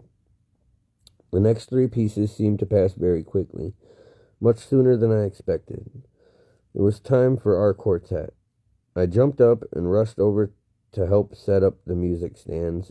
As I was putting out the sheet music for the quartet, I noticed that the edge of one of second sister's paintings had come loose. There was a big gap, and I could see straight through it. If I could see through it, so could the audience. "What's the matter?" eldest brother asked me. "Why are you taking so long?" "The painting is coming loose here," I said. "I'll try to glue it back." "Never mind," hissed second sister. She seemed in a hurry to get the quartet over with. "Come on, let's get started." "I won't be a minute," I muttered, and rushed into the kitchen. Matthew was standing beside the refrigerator. What happened? Haven't got time to explain, I gasped. The glue. Where's the glue? Third sister had used a tube of glue to put up the paintings, and I don't know where she had put it. Then I saw my bowl of leftover rice on the counter. I grabbed a bit of it and kneaded it together with my fingers until it became a sticky paste. Then I rushed back to the screen and quickly dabbed at the loose edge of the painting with my homemade paste. Third sister soon saw what I was doing and helped me smooth the paper down. I didn't know that painting was so important to you, growled second sister, but she looked pleased. The audience was getting restless, especially the children. We finally settled down in our seats. One of the mothers gave a shush, and the children quieted down. I heard a faint rustling behind the screen. I glanced at third sister to see if she was also heard the rustle. She smiled at me, and her dimples flashed. When I see her smile like that, I know she's thinking of something mischievous. Now she was probably smiling because we were playing a trick on the audience. Eldest brother lifted his bow and began to play. Second sister followed with her entrance, then third sister. As she played the deep notes of her cello, it was nearly time for my entrance. I lifted my bow. My fingers were sticky from the rice paste, but at least it gave me a better grip on the bow. My eldest brother gritted his teeth, and second sister stiffened her shoulders as they prepared themselves for the sour notes they expected me to produce. Then I drew my bow across the strings, or at least I pretended to. And by now, I was really good at keeping my bow just a tiny bit above the strings. I was an expert at bow syncing. A ripple of notes came out as I moved my bow back and forth. Eldest brother and second sister were so surprised that they both stopped playing for a moment. Only third sister's cello kept going smoothly, because she knew what was going on. But eldest brother and second sister recovered quickly. They had both played in a lot of recitals back in China. Unexpected things often happened during a performance. They found their places again, and the quartet went ahead. To my great relief, Matthew was keeping up perfectly with the others. It didn't take long for eldest brother to figure out what was going on. From his seat, he could tell the second violin part wasn't coming from me, and soon he knew it was coming from behind the screen. I saw second sister look at me. She had also figured out what was happening. She probably recognized Matthew's way of playing, but there was nothing she could do except continue to play and play beautifully. Everything was fine until I took a hold of the music to turn it over. The rice paste made my fingers stick to the paper. I broke out in a sweat as I tried to shake the paper loose. Meanwhile, the second violin part continued to issue smoothly from behind the screen. Did the audience notice that while I was struggling with the sheet music, my violin was playing itself? Maybe not. A lot of notes were flying around, and the audience couldn't always tell exactly which notes were coming from which players. Only the composer, Haydn, would know exactly, and he had been dead for almost 200 years. By the time I finally got my fingers free, my eyes were almost blinded by salty sweat. I wiped my brow and went back to swishing my bow back and forth. I gave the audience a quick peek and saw that they all looked quite content. Mother smiled and father looked pleasantly surprised. They were proud of me. My mouth filled with a bitter taste.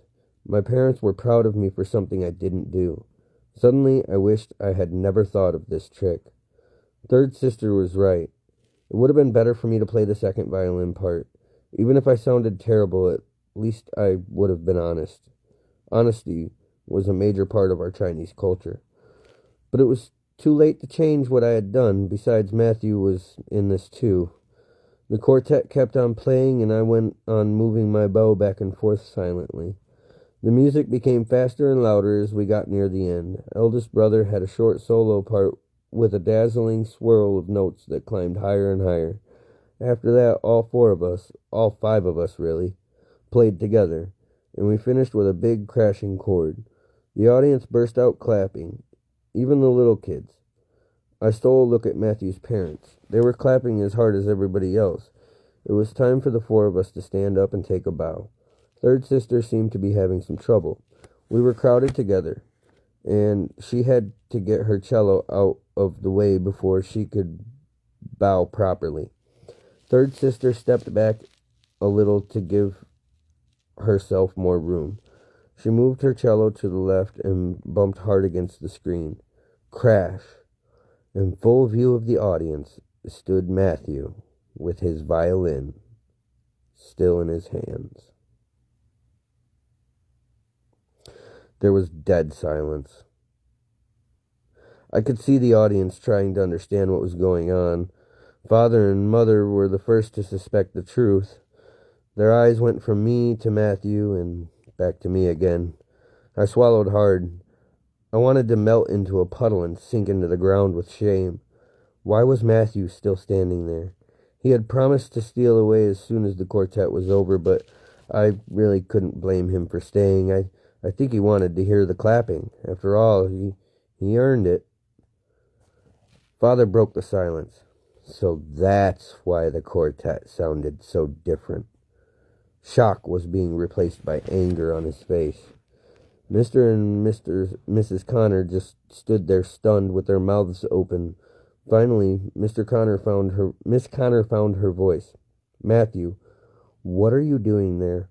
I thought you were sick. Matthew grinned sheepishly, but didn't say anything. Third sister cleared her throat. I'm glad you all liked the quartet, she said, and smiled at the audience. That was when I realized she had knocked over the screen on purpose. She must have planned on doing it all along. Matthew isn't one of my father's regular students, she continued, but we wanted to show you a talented musician, and here he is. So we played this little trick on you. We hope you enjoyed it. She looked at me shyly, silently apologizing. I quickly smiled, letting her know that I wasn't angry at her. There was a murmuring as the audience finally understood what had happened, that Matthew had been playing behind the scene, and that the kids loved the whole thing. They started cheering and clapping. After a while, their parents even joined in. My parents were the only ones who were not cheering. I was terrified of facing Father. He looked very angry, and I knew that he would have been stern talking with me at any moment. But he didn't have a chance to talk to me at first. The recital turned into a huge hit, much more successful than he had dared to hope. The parents crowded up towards Father and congratulated him. To be frank with you, I didn't want to come to the recital, confessed the father of the girl who had been nervous. These things can be a real pain in the butt. His wife had kicked him. We all had such a good time this afternoon, she said. After her other recitals, Allison would come home in tears, but today she actually seemed to be enjoying herself. They looked around for Allison and found her with a group of other children reading their fortune cookie messages. We heard bursts of laughter. The father of Peter Schultz, the little boy who played first, felt the same way. Your recital was as good as a show, he said. It was a terrific idea to hide that boy behind the screen. Miss Schultz was talking to the second sister. I thought your quartet was beautiful. You must all practice an awful lot.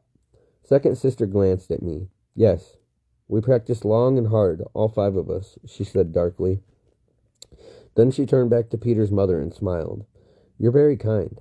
A thoughtful look came over the face of Miss Schultz. I wonder, do you do any babysitting? Peter seems to like you a lot. Do you think... Second sister looked pleased. I'll have to talk to my mother about it first.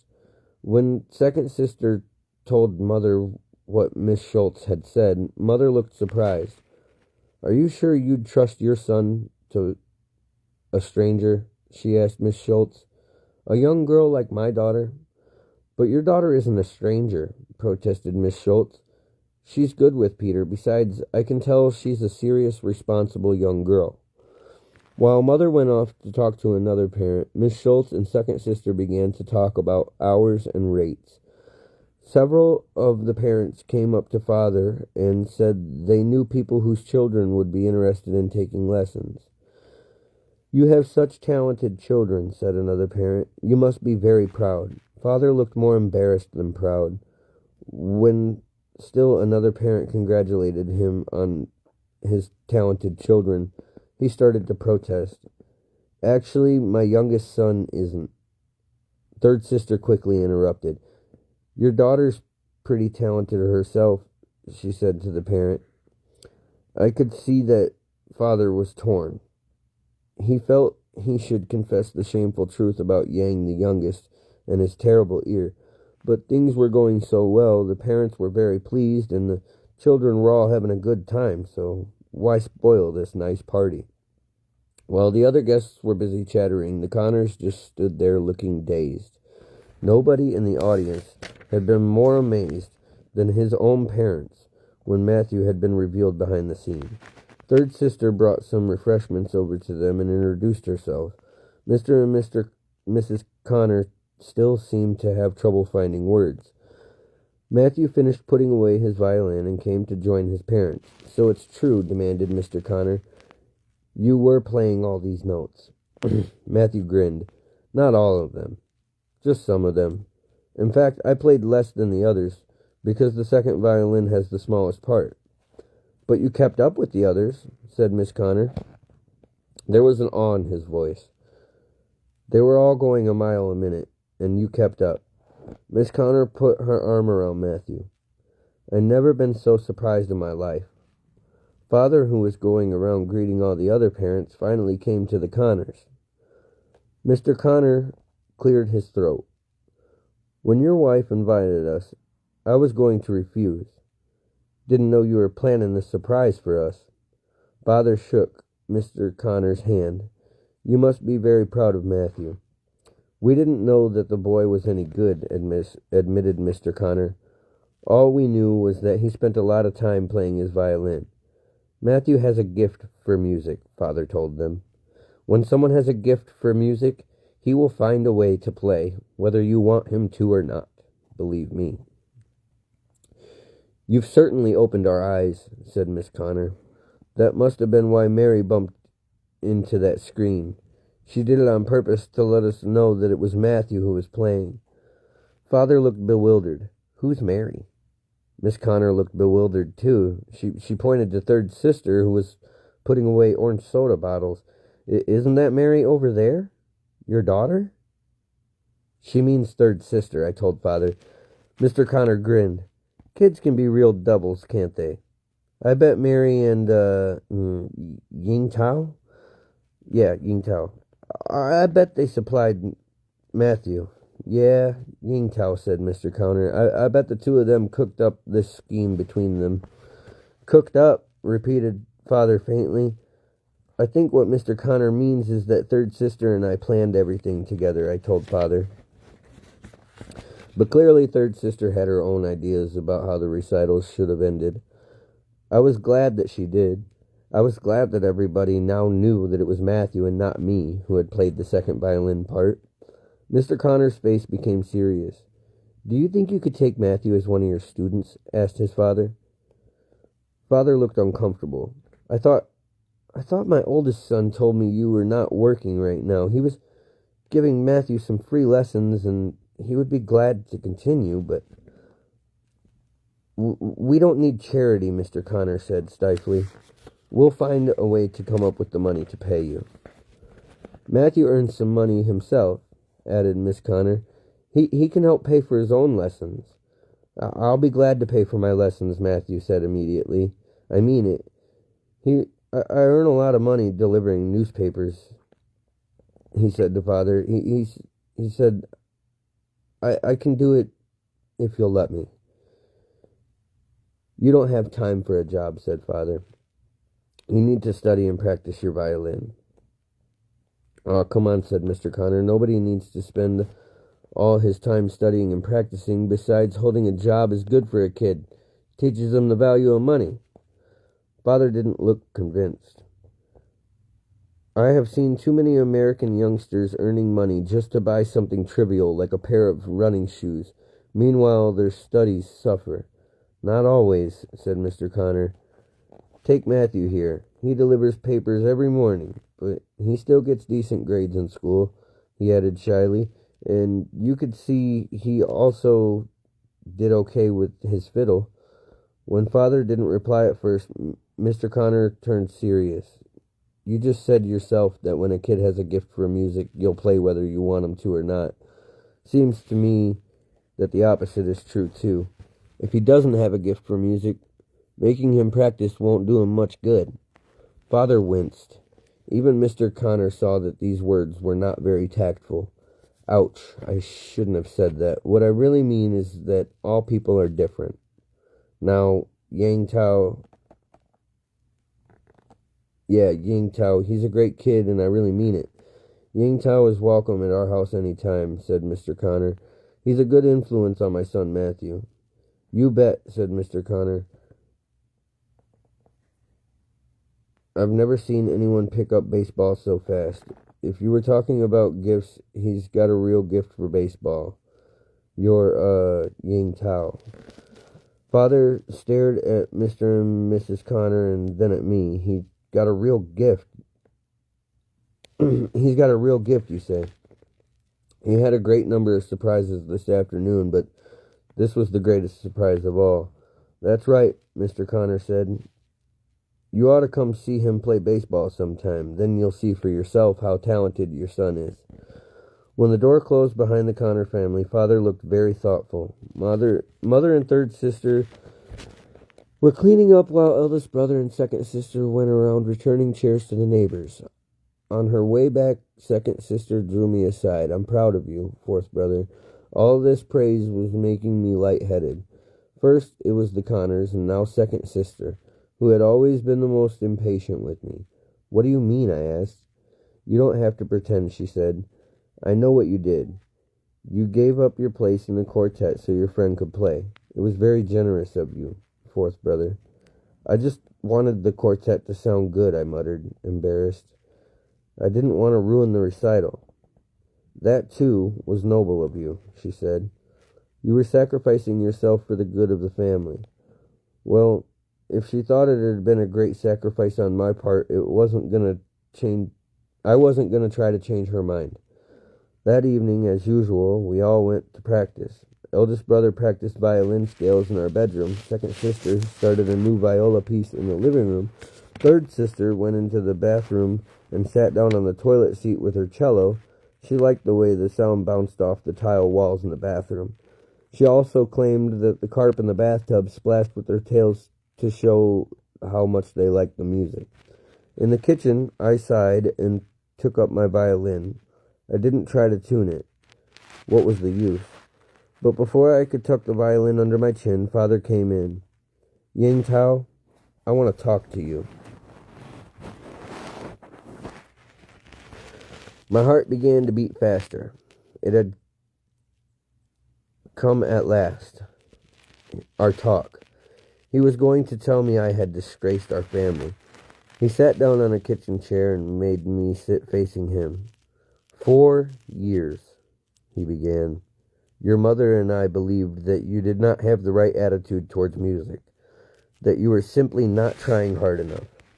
I really do try hard, I protested desperately. Father nodded. After listening to the quartet this afternoon, I now believe you. But I didn't play this afternoon. Precisely, said Father. Day after day, I've had to listen to the four of you rehearsing, and always the second violin part sounded. He stopped at the thought of how the second violin had sounded. A look of deep suffering came over his face, and the corners of his lips curled down. Then this afternoon, he continued, I heard the quartet play as it had never been played before. I was astonished. I never knew that second violin could sound like that. Well, that's because it wasn't me, I mumbled. But it wasn't you, said Father. He took a deep breath. I'm afraid you'll never sound like that. You have to face the truth, Yang Tao, even if it's very painful. You'll never be a good violinist. This was an important moment, and I tried to keep my face serious, but it was hard not to burst out laughing. I guess you can't make a silk ear out of a sow's purse, I said, quoting third sister. Father looked puzzled. Maybe I had mixed up third sister's sentence. I'm glad you're taking this so well, said Father. I'm proud of you. In the days that followed, the family went out of their way to be nice to me. Actually, the nicest thing they did was stop making me practice violin. I went around looking brave. Third sister sometimes smiled as if we shared a secret, but I knew she wouldn't tell on me. Matthew now came to our house to take lessons from Father. He insisted on paying, so Father charged him $1 for each lesson. I loaned Matthew my violin. Besides, I didn't need it anymore. He needed an instrument better than the school violin.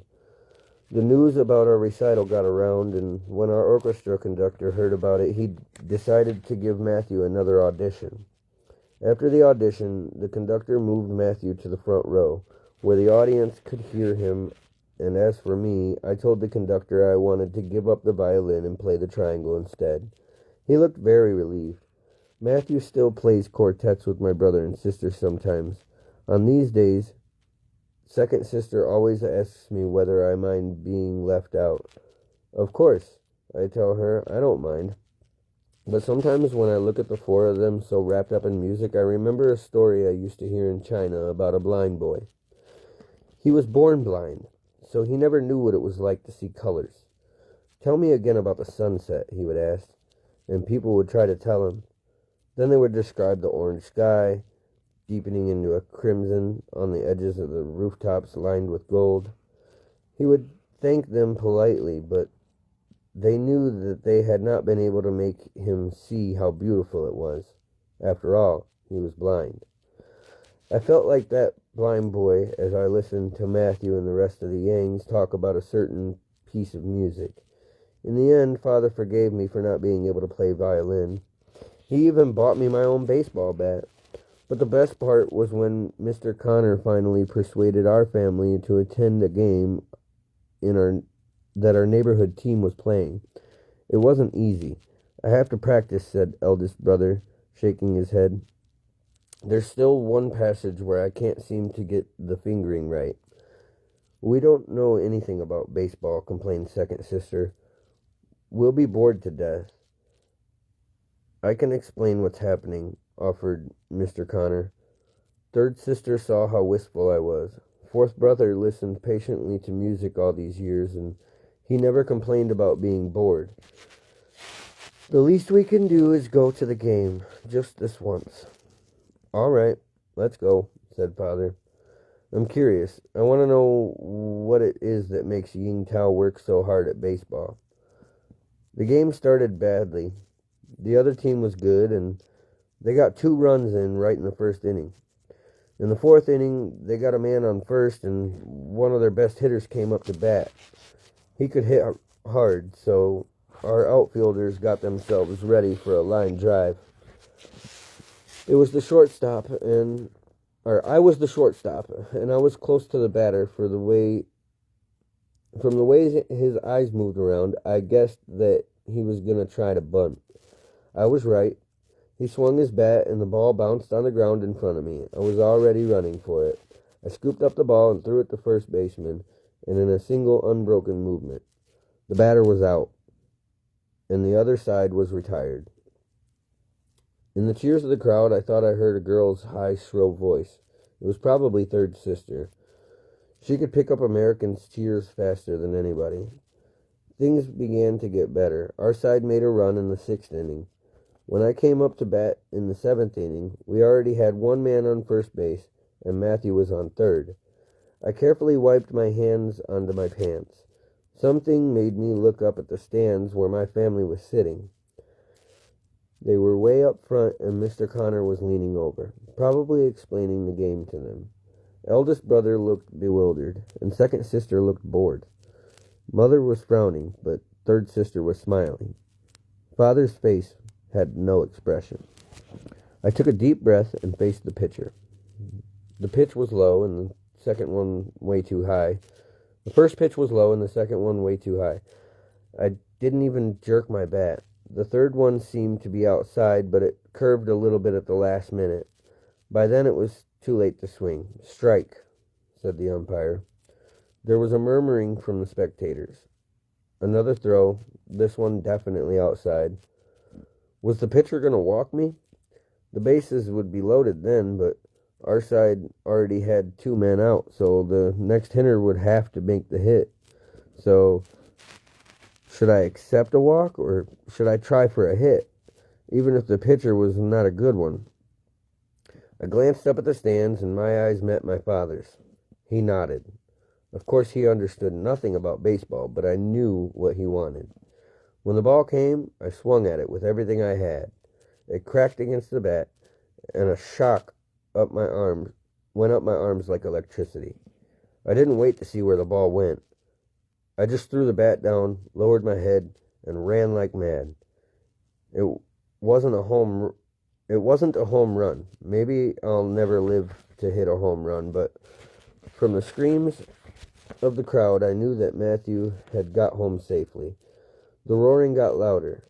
I slid into first base, picked myself up, and looked around. The boy who had been on first base had also made it home. After that, nothing could stop us.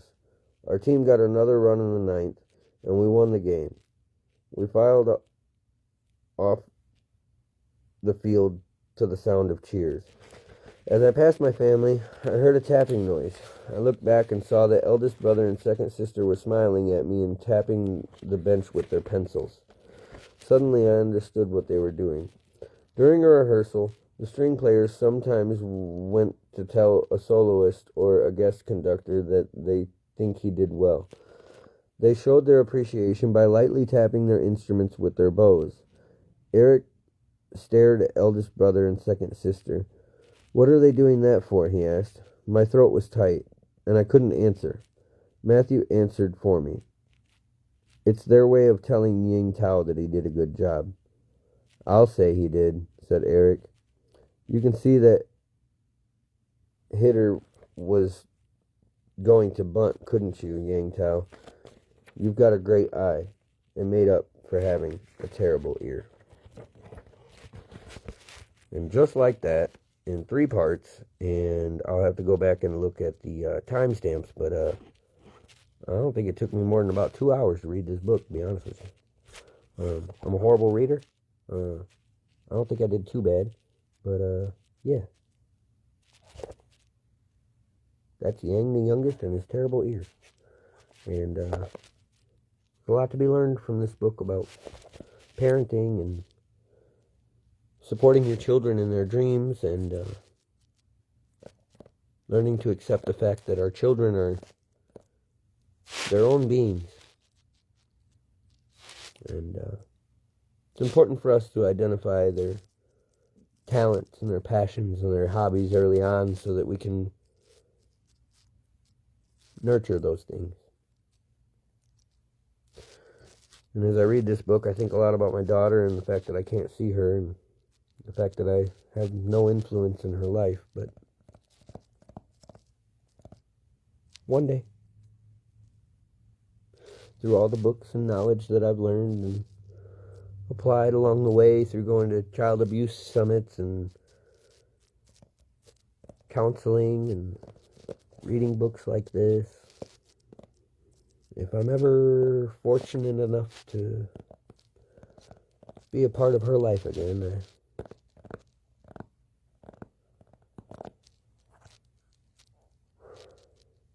I'm going to remember books like this. Anyway, I am sweating. I don't know if y'all can tell, but it is hot under this heated blanket.